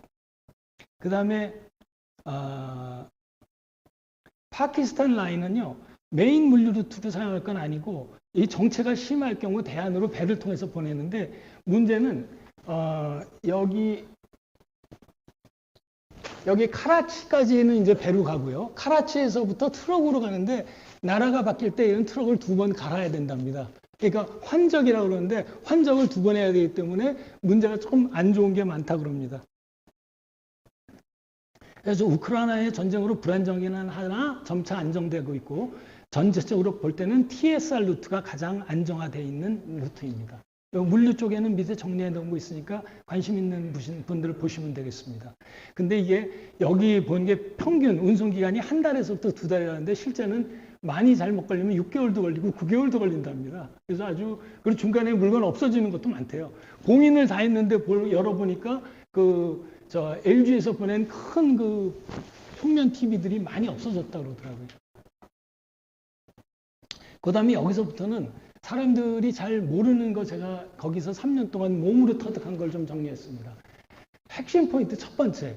우즈베키스탄은 아까 제가 우리나라가 세계 6위라고 하는 파워 국가 랭킹 6위 중에 우즈베키스탄은 세계에서 가장 강력한 9개국과 전부 좋은 관계를 맺고 있는 세계 유일한 나라입니다. 그러니까 미국, 중국, 러시아, 저머니, 영국, 사우스 코리아, 프랑스, 재팬, 사우디아라비아 이 모든 나라랑 가장 친한 나라입니다. 그리고 아무하고도 트러블이 없어요. 최근에는 미국하고도 사이가 많이 좋아졌습니다. 그래서 러시아하고 우크라이나 전쟁이 종료되면 인구도 제일 많기 때문에 대체로 예상하는 거는 한국 기업의 자본하고 우즈베키스탄 인력이 들어가서 우즈베키스탄이든 러시아든 재건에 기여를 엄청 하게 될 거다 하는 게 대체적인 의견들입니다. 그건 참고를 그냥 하시고요. 두 번째는요.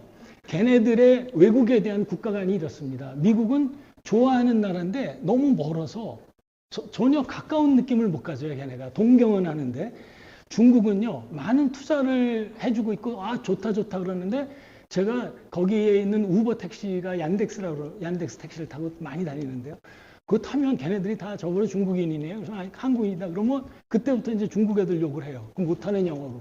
그러니까 얘네들은 한국 사람들은 너무 좋아하는데 중국 애들은 혐오를 해요.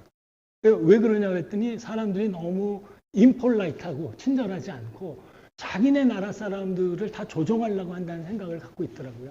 한국 사람들은 안 그런데 음식도 그렇대요. 한국 음식 맛있잖아. 중국 음식 못 먹겠어 그래. 걔네들이 못 먹는 이유는 술 안 먹고 돼지고기를 안 먹잖아요. 그리고 해산물을 없잖아요 거기. 그러니까 그게 중국 음식이 그 나라 사람들이 먹기에 뭐가 맛있겠습니까? 그러니까 한국의 나물 요리 이런 걸 되게 좋아해요. 그래서 한국을 좋아해요. 일본은 괜찮은데 별 생각이 없어요. 이미 일본도 많이 빠져나갔고요. 그러니까 좀 멀어요. 그냥 터키는요 형제국이라 그래요. 그런데 그 터키가 우리를 도와줄 능력은 안 돼. 일단 알고 있고요. 사우디아라비아는 좋아는 하는데 정부에서 굉장히 견제합니다. 정부는요 이상할 말이 많지 회교가 모든 걸 잡는 걸 싫어합니다. 그러니까 자기네가 독립적으로 운영하기를 원하지 간섭받는 걸 싫어하는데 회교도에서도 특히 강성 회교들이 몰고 들어올까 봐 되게 두려워합니다. 그래서 좀 멀리하는 게 있어요. 근데 한국은 거의 유일합니다. 여기서 정말 좋아하는 나라고 가깝고 겸손하고 근데 돈도 많대. 그러니까 피부도 좋고 맨날 한국 사람들이 이렇게 피부 좋은 이유가 뭐냐요? 그럼 제가 설명해 주죠. 아마도 DNA가 다를 거고 음식이 다를 거고 또 하나는 한국은 물이 좋은 것 같다. 그러니까 우리도 이렇게 있다가 한 3개월 여기 들어갔다가 가면 피부가 좋아지듯이 거기는 물이 나쁘거든요. 그러니까 이게 신장결석 같은 게 굉장히 많습니다. 의료시설이 굉장히 힘들어요.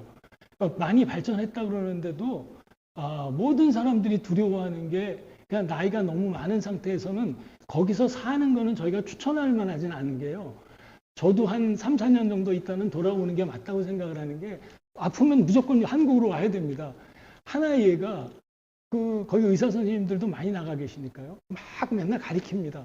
근데 외과 의사가 손을 다 소독을 하고 이렇게 끼고 들어가지 않습니까? 수술하러?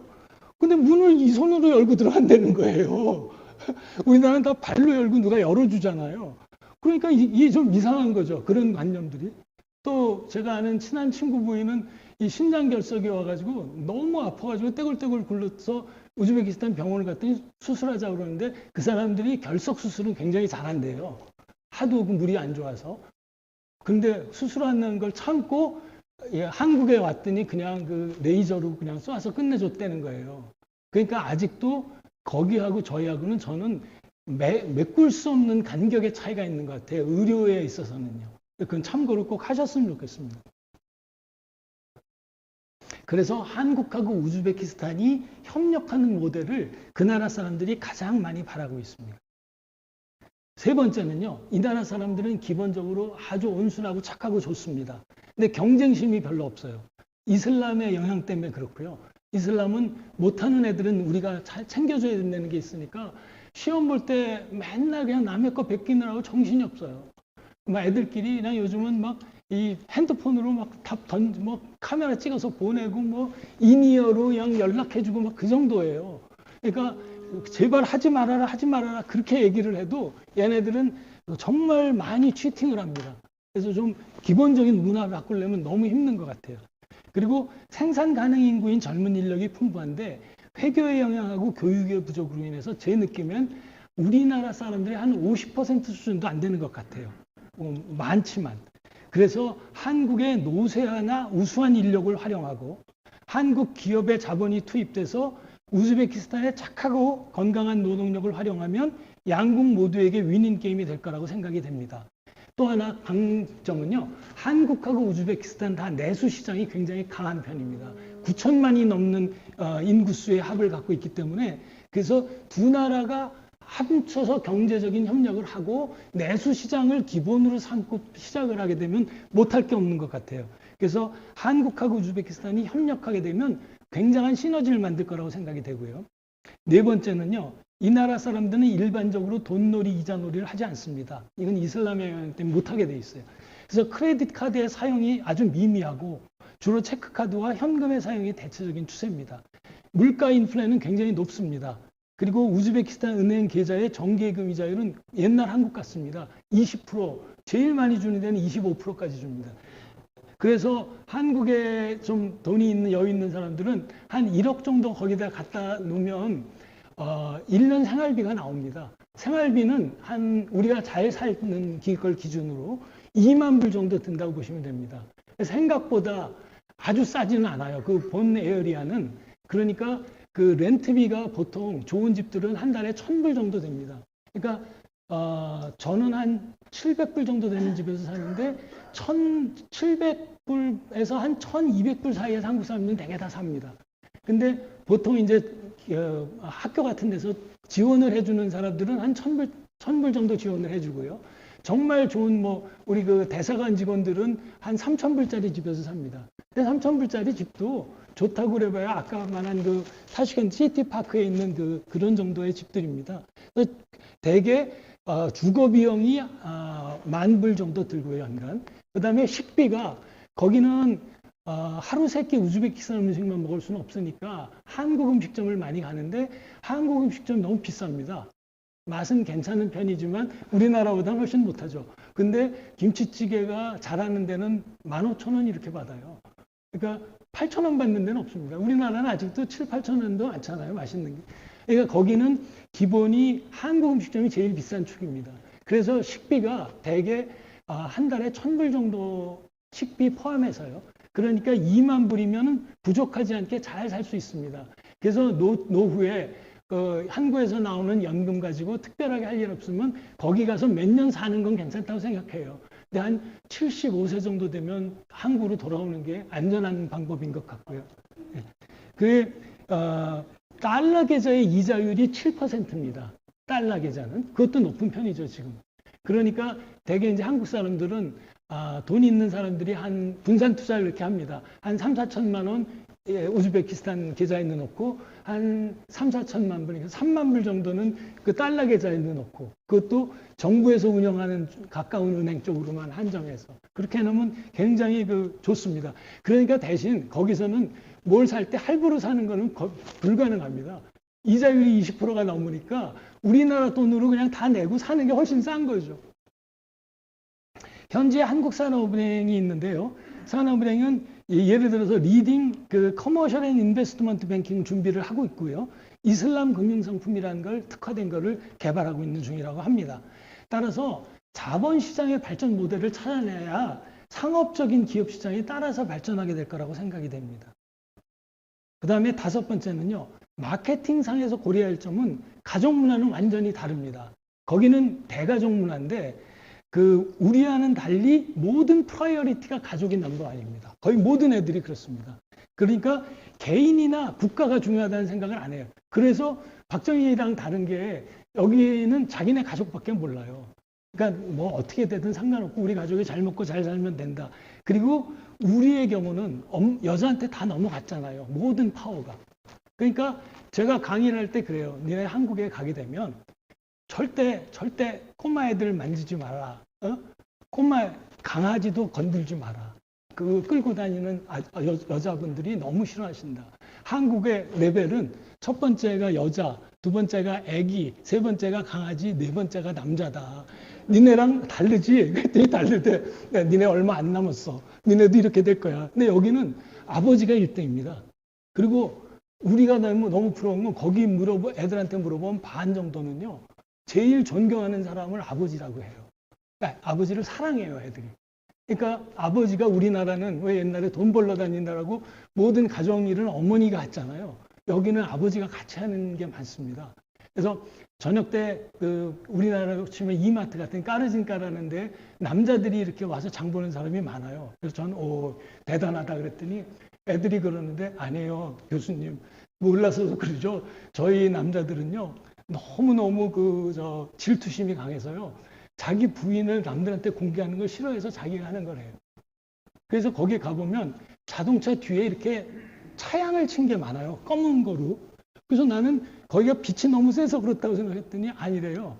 그것도 있지만 자기 같은 경우는 마누라를 뒷좌석에 태우려고 뒤를 다 막아버렸대요.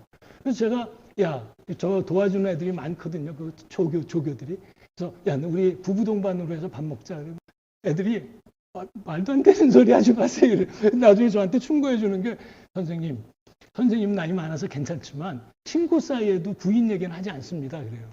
그러니까 부인은 친척에 한해서 공개하는 거고 그리고 니네 부인 잘 계시냐? 이런 얘기하면 애들이 두드려 팬대요. 그러니까 뭐 해주는 것도 싫어하고 너 부인 임신했는데 건강하냐? 이런 얘기하는 거 절대 금기라고 하는 거예요. 그러니까 거기는 부인들에 대해서는 질문도 하지 말고 관심도 갖지 말아라. 여기는 아버지가 파워가 월등합니다. 그리고 아버지가 상당히 애들한테 존경도 받고 있기 때문에 구매할 때 이런 걸 고려하셔야 되고요. 여기에는 강아지가 그렇게 메인은 아닙니다, 아직. 그리고 큰 개들이에요, 아직. 우리나라도 옛날에 큰 개였다가 갑자기 작은 개로 바뀌었는데, 여긴 또 고양이 천국입니다. 고양이를 집에서 기르지는 않는데 집 주변에 고양이가 무지무지 많고요. 걔네들이 강아지같이 이렇게 사람을 많이 따릅니다. 그래서 여기는 강아지, 고양이가 되게 많은데, 개는 아직도 작은 개는 아니고 우리나라 같이 이렇게 개 파워가 올라가 있지는 않습니다. 그래서 마케팅 플랜을 짤 때 아버지와 가족의 역할을 반드시 고려해야 된다는 말씀 드리고요. 또 6번째 핵심 포인트는 그렇다고 얘네가 우리나라에서 있는 모델을 그냥 갖고 가면 이미 그거는 다 물 건너 갔다고 생각하시면 됩니다. 이미 한국을 너무 좋아하기 때문에 많이 다 들어갔어요. 그래서 이 사람들이 잘할 수 있는 것을 잘하게 하고 못하는 걸 돕는 새로운 모델을 만들지 않으면 한국에서 뭐 하나 성공했다고 거기서 성공 거의 불가능해 보입니다. 중국 사람들이 그래서 저는 성공하기 힘들 거라고 보는 게요. 중국 애들은 그런 거 안 따지고 그냥 무작정 하거든요. 근데 걔네들은 그거 싫어합니다. 그래서 굉장히 중국 애들을 혐오하는 게 자기네 의견을 무시해서 혐오하는 거라고 저는 생각합니다. 저는 거기서 강의를 하는데 제가 이제 광고대행사 사장도 오래 했으니까 저는 이제 강의를 일주일에 2번씩 하게 돼 있습니다. 거기는 1시간만씩 2번을 해서 그게 1시간인데요. 저는 첫 번째 시간은 그 강의를 해주고 두 번째 목요일이나 금요일은 애들 발표를 시킵니다. 프레젠테이션 시키고. 그랬더니 너무너무 애들이 좋아해요. 그리고 얘네들은 우리나라보다 우뇌가 발전돼 있고 좌뇌가 약합니다. 아주. 그런데 남들 앞에 나서는 걸 좋아해요. 그러니까 얘네들은 프레젠테이션 시키고 그러면 너무 잘해요. 그러니까 자꾸 가리키니까 어마어마하게 실력이 늘고 그래서 제가 교수 평가가 엄청 높습니다. 그러니까 뭐 제가 걔는 뭐 제가 특별히 영어를 엄청 잘하겠습니까? 뭘 하겠습니까? 근데 새로운 교수법을 걔네들한테 도입을 해줬고 마케팅 자체가 걔네한테는 새로운 강의이다 보니까 그런 것들을 선호하는 것 같아요. 그래서 이 나라 사람들의 특성을 좀 연구하고 자존심을 살려주는 수준으로 끌어올려야 비즈니스는 성공할 거라고 저는 생각합니다. 똑같은 방식으로는 성공하기 힘들다 하는 건 이미 많이 퍼진 얘기고요. 또 하나는 아직 장치산업이나 굴뚝산업에 투자하는 것은 결코 추천하지 않습니다. 한국 시장에서 성공한 제품들을 수출하는 것도 이미 많이 진출해 있고 보따리 장사들이요. 일주일에 3번씩 들어와서 보따리만 하고 가는 애들이 굉장히 많습니다. 그러니까 걔네들은 이만큼씩 사갖고 갑니다. 그러니까 중고 핸드폰 한 20개씩 사갖고 갑니다. 그러니까 이게 세관에서 걸리니까 한국 사람들을 또 저희 마누라 같은 사람한테 부탁해요. 몇 개만 갖고 들어가 달라고. 그러니까 그런 거가 아직도 굉장히 장사가 잘 된다 그러고요. 교육 산업도 마찬가지입니다. 한참 동안 한국에 있는 대학교들이 들어오다가 요즘 주춤한 게 하나는 정부에서 허가를 이제 안 내주는 문제가 있고요. 또 하나 이제 지금부터는 학교를 하려고 그러면은 데포짓을 해야 되는 돈을 몇백만 불을 거기 넣어놓게 돼 있더라고요. 그러니까 이제는 교육은 불가능한 것 같아요. 그리고 또 수익성 측면에서 돈 벌기가 너무 힘들게 돼 있어요. 걔네 물가 수준이 낮아서 그런 것 같습니다. 그래서 그런 건 참고를 해야 될 것 같고요. 다만 아직도 한국의 앞선 IT 기술 쪽하고 디자인을 바탕으로 하는 지식산업에 대한 가능성은 무한하다고 저는 생각합니다. 그래서 IT나 디자인을 끼워서 할 수 있는 것들에 대한 지식산업 위주의 투자를 추천드리고요. 이 나라 사람들은 한국인에 비해서 좌뇌가 약한데 우뇌가 강한 거로 보여요. 그런 측면에서 디자인은 강력한 비즈니스의 출발점이 될 수 있다고 생각하는데요. 왜 그러냐면 이슬람교에서는 사람이나 동물을 그림으로 그리지 못합니다. 그러니까 초상화라는 게 있을 수가 없습니다. 그러니까 이 사람들은 할 수 있는 게 문양을 만드는 것밖에 없었어요. 그래서 문양의 수준은 어마어마합니다. 그리고 색감이 굉장히 세련되어 있습니다. 그래서 여기 한번 제가 보여드릴게요. 세계적인 수준의 디자인 국가가 될 수 있을 거라고 생각합니다. 이 나라가. 그래서 이를 기초로 하는 비즈니스의 가능성은 열려 있다고 보고요. 이게 지금 나중에 가보시게 될 사마르칸트랑 주로 사마르칸트 쪽의 유적물들의 디자인인데요. 저렇게 디자인이 어마어마하게 세련된 색깔과 컬러를 갖고 있습니다.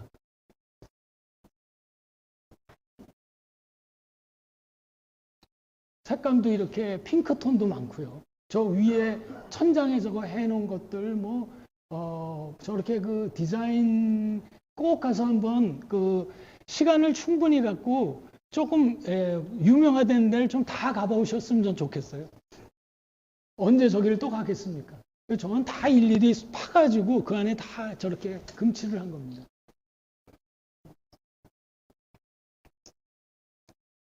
그 다음에 이게 아까 사마르칸트 레기스탄 광장이고요. 여기는 아마 저건 부하라에 있는 첨탑인데 저것도 굉장히 짓기 어려운 탑을 졌다고 그러더라고요.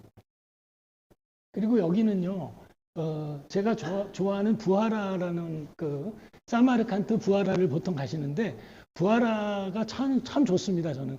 근데 여기가 부하라의 전통시장인데요. 이게 옛날에 있던 그 시장을 그대로 아직도 쓰고 있습니다. 저 위에 디자인 보십시오.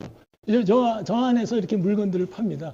얘네는 아주 거기 가시면 사람들이 이 가위를 꼭 사오는데 부하라에 가시게 되면 이 가위가 제 추천하는 남들한테 선물하는 거는 뭐 5불짜리인가 10불짜리인가 그냥 사주시고요.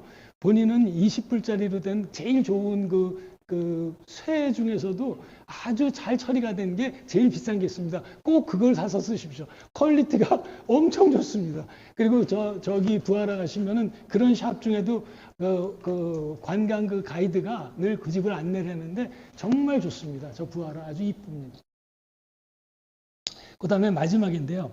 우즈베키스탄의 핵심 포인트인데 이 나라에서 성공했던 것들이 다 진출해 있고 완벽하게 성공적으로 시장에서 자리 잡는 건 별로 없는 것 같아요. 의외로요. 따라서 이 나라에 맞는 특별한 비즈니스 모델이 필요하고요. 제가 커피숍을 한번 해보려고 스타디를 쭉 했었어요. 그랬더니 보니까 자본주의 급멸사를 타고 엄청나게 늘고 있는데 새로운 모델로 접근해야만 성공 가능성이 높을 거라고 생각합니다. 그리고 이 나라도 이제 젊은 애들은 다 온라인 그게 다 퍼져 있습니다. 그러니까 예를 들어서 커피숍에 별도의 IT 존을 만들어서 그 멤버를 가입하게 하고 뭔가 IT적인 혜택을 주고 새로운 삼성에서 나온 아주 좋은 그걸 써보게 하고 이런 것들을 만들어서 하게 되면 잘 될 것 같은 생각을 하나 하고 있고요. 또 하나는 커피숍 플러스 거기는 땅값이 아직 싸니까 커피숍을 이 정도 크게 얻는다 그러면 한쪽을 유통라인으로 주로 IT가 들어간 유통라인으로 뭔가를 만들어서 같이 운영을 하게 되면 생각보다 괜찮을 거라고 생각을 합니다. 그래서 일반적인 방법보다는 우즈베키스탄의 독특한 새로운 모델, 주로 IT와 디자인이라고 생각하시면 좋을 것 같고요. 그런 부분들에 가미가 많이 돼 있는 한국형 모델을 좀 개발을 해서 그렇게 해서 활용하시면 좋을 것 같습니다. 참고로 이 나라에서 이제 약간 중국 사람들 때문에 그게 시작이 됐는데 간판을 그 중국말이나 한국말로 못 붙이게 돼 있습니다. 그래서 최근에는 다 중국 식당들이 다 중국말로 썼었거든요. 그걸 다 영어로 다시 다 바꾸거나 러시아 말로 붙이거나 우즈벡 말로 붙입니다. 그러니까 이 나라의 국수주의는 사실 중국 때문에 시작을 한 거지 한국 때문에 한 거는 아닙니다. 그리고 그 나라 가시면은 제일 좋은 거는 그 택시입니다. 그러니까 거기에 우버 택시가 너무 잘 돼 있어가지고요. 저는 이제 저희 집에서 택시 타면 아주대학교 AUT까지가 조금 먼 거리라고 하는데 한 2,500원 정도 나옵니다.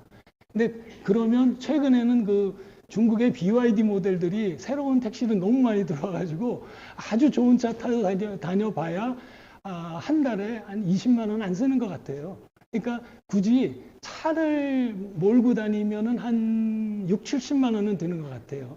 비용이. 근데 그냥 택시 타고 다니면 20만 원이면 되는 것 같고 그는 우리나라랑은 비교도 안 될 정도로 잡기가 쉽고 모든 게 다 우버 시스템으로 되어 있으니까 핸드폰으로 부르면 2분 안에 오고 뭐 돈 계산도 다 되고 아주 편합니다. 그래서 우즈베키스탄에 조금 와서 장기 체류를 하시게 되면 반드시 그 택시 모델 앱을 하나 깔고 그걸로 하고 다니시면 생각보다 이 사람들 시스템은 우리나라보다 훨씬 잘 돼 있습니다. 그 부분은.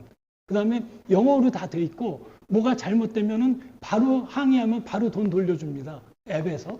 그러니까 운전기사가 뭐라고 한들 아무 상관이 없는 거기 때문에 그렇게 추천드리고요. 혹시 9월 달에 하는 우즈베키스탄, 저희가 이제 우즈베키스탄, 카자흐스탄보다는 우즈벡, 키르기스탄을 가시는 게 좋다고 추천을 드려서 아마 그렇게 짜실 텐데 기회가 돼서 오시게 되면 제가 이렇게 꼭 같이 모시겠습니다. 저는 그때 9월 달엔 들어가서 강의 시작을 이미 하고 있을 때라 거기 있어서 거기서 가능하면 많이 뵙도록 하겠습니다. 이따가 또 필요한 거 있으면 질문해 주시고요. 오늘 강의는 여기서 마치도록 하겠습니다. 감사합니다. 그 우즈베키스탄에 가면 일본어로 하면 좀 불리하겠네요. 아, 거의 다 영어 같이 하는. 영어가, 그러니까 좋은 레스토랑을 간다, 좋은 샵을 간다 그러면 다 영어 하는 애들이 있습니다. 근데 일반대는 영어를 잘 못하지만 구글 번역기가 있어서 괜찮습니다, 요즘엔. 거기 새로운 시스템들을 거의 다 쓰고 있어서요. 그걸 통해서 가이드들은 다 실제로 거기 현지 사람들도 그걸 통해서 얘기하면서 다닙니다. 거기 은행은 어디서 20%죠? 우리나라 옛날이랑 똑같습니다. 그러니까 수익 모델이 잘 모르겠어요. 그러니까 산업은행에서 나가신 분들은 아마 우리 김 대사님도 아시겠지만 그 우즈베키스탄의 미래에 대해서 그렇게까지 좋게 보질 않아요. 은행 쪽에서 가신 분들은. 그냥 저희 같이 이렇게 학계 쪽으로 간 사람들은 애들하고 계속 대화를 해보면 너무너무 애들한테 가르쳐 줄 것도 많고 이게 빈 구석도 많고 우리가 해줄 수 있는 게 많다는 생각이 들어서 막 권유를 하는데 실제로 거기 사람들이나 그 자본시장이 좀 불안한 게요. 거기는 정부가 너무 세니까 어느 순간 그냥 우리가 이건 다 압수한다 그러면 압수되는 거 말고는 방법이 없어요. 거의 이성희 장로님도 그쪽에 샵을 그 센터에서 잘 하고 계셨거든요. 근데 그쪽에서 나가달라 그러는 거예요. 오래됐는데요. 그래서 그냥 나왔어요. 이거 안 나가겠다 그러니까 너 앞으로 장사 계속 할 거야. 그렇게 물어보는 수준이에요.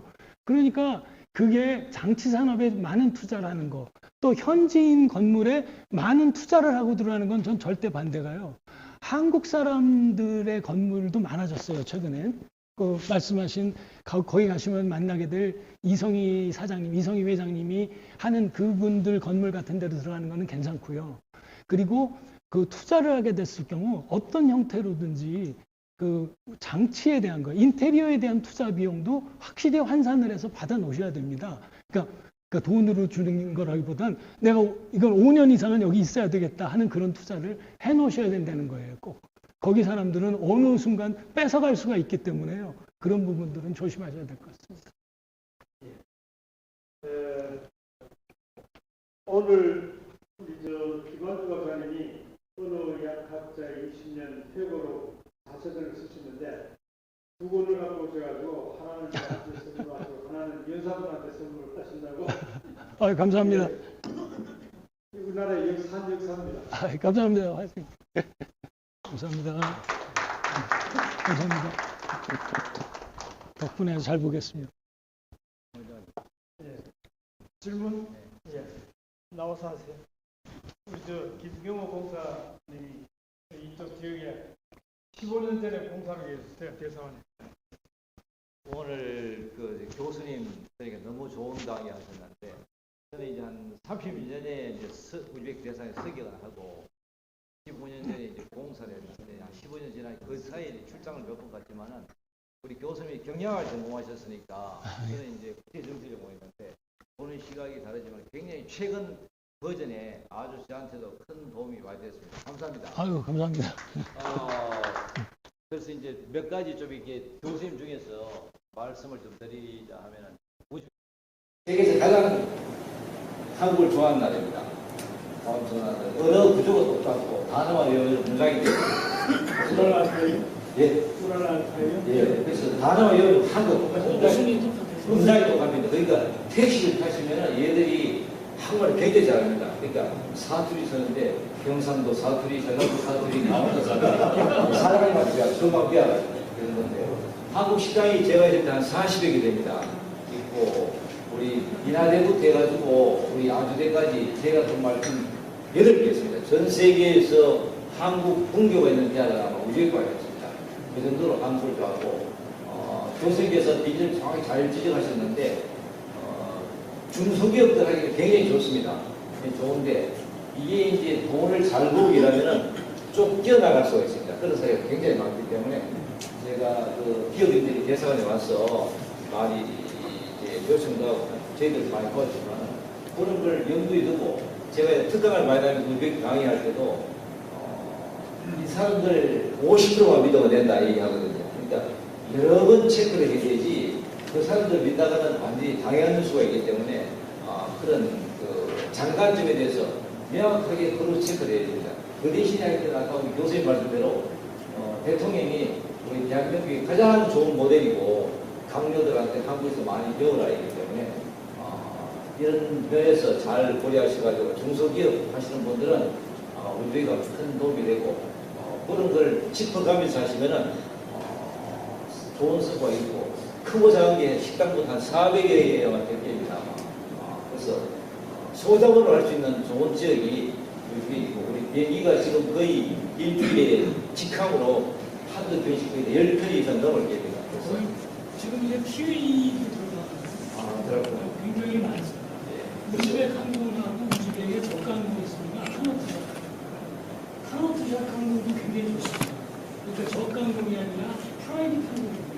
그래서 우즈벡은 지금 TAE가 들어가 있고 제일 인기가 있는 아시아나항공인데 아시아나항공은 비행기가 20년이 넘은 비행기를 들어서 서비스가 별로 안 좋죠. 저희는 타고 싶지가 않아요. 근데 그래도 아시아나항공은 왕복이 한 110만 원 정도 되고요. 그게 제일 비쌉니다.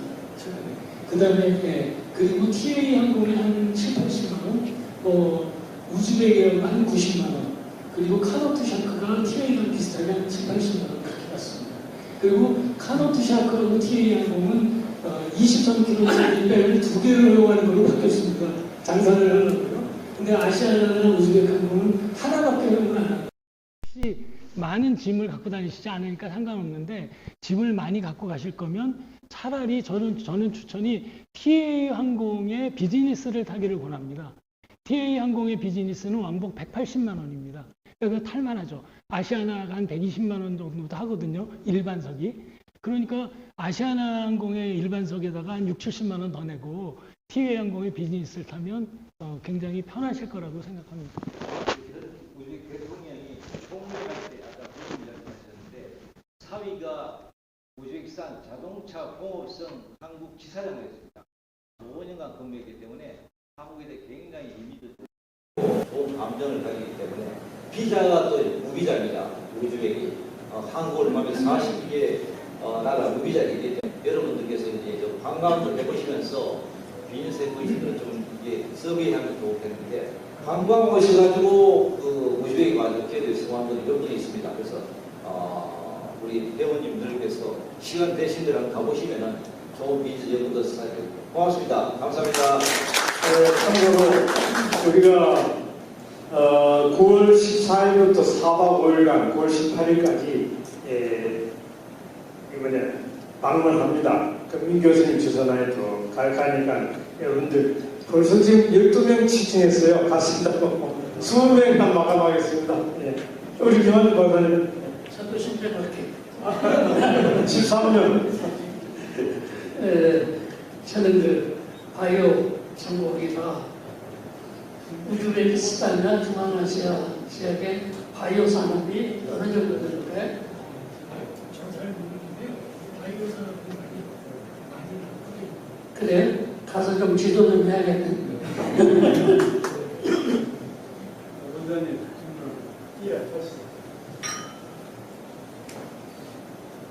네, 민 교수님 그 피부에 와닿는 강의에 대해서 정말 고맙습니다. 저는 한 10수년 전에 우즈베키스탄에 한번 방문했어요.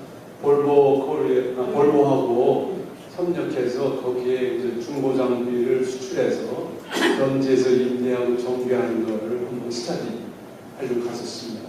근데 그때 문제점이 뭐냐면 아까도 지적하셨지만 지하 경제가 발달해서 장비 임대료 뭐 몇천 불 그런 거를 현지화 아니면 보따리로 주고받는다고 하더라고요.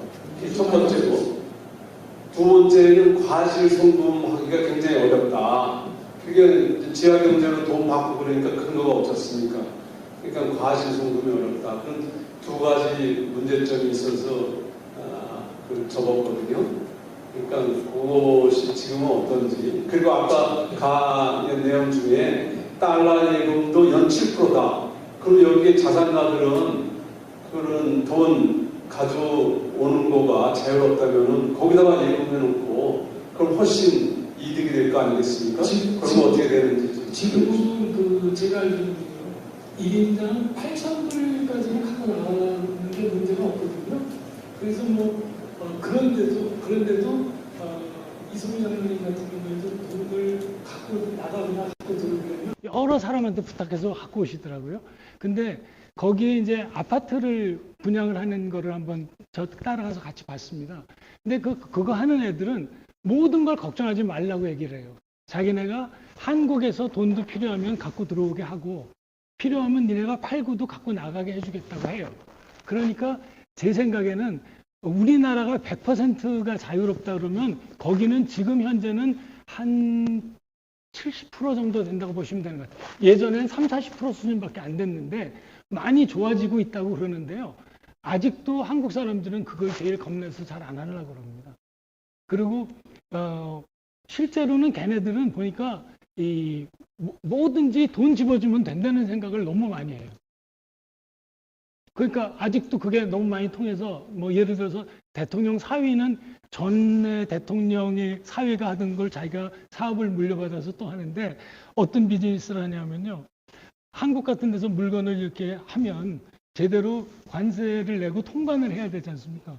근데 그 사람을 통해서 하면은 이 큰 그 컨테이너별로 얼마를 받고 그냥 끝이에요.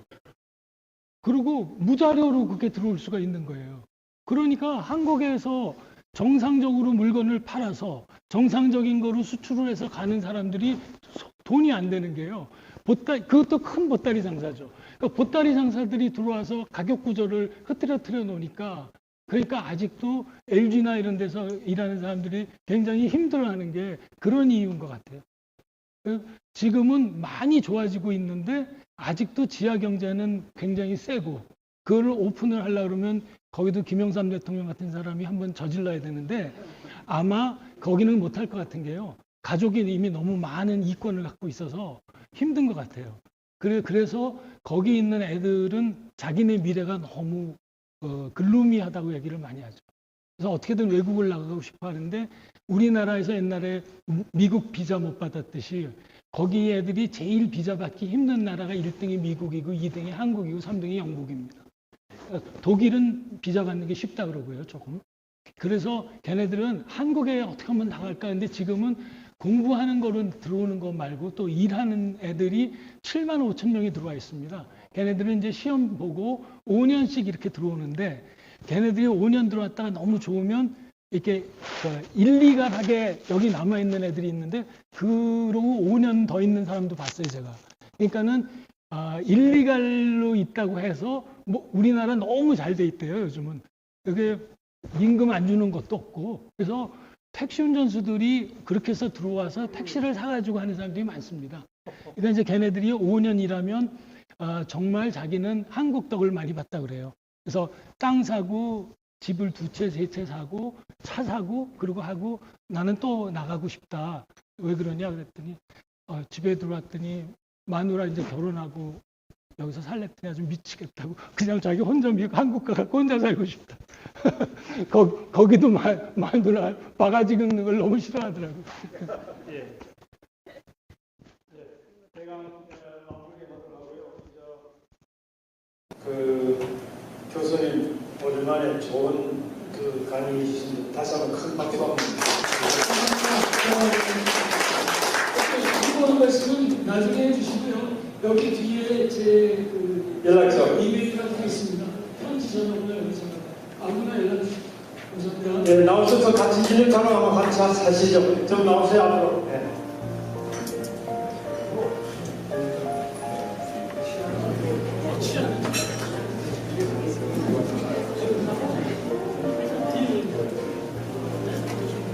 예, 앞으로 좀 나오세요. 이영찬 사장님 앞으로 나오시고. 예.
박태수 사장님, 어서 오세요. 이범 사장님, 빨리 오셨습니다.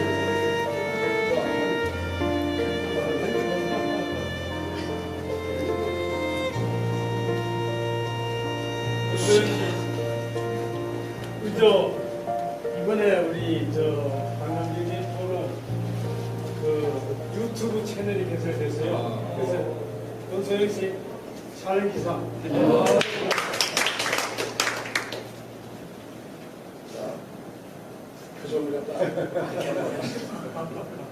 저기 한번 웃어봅시다.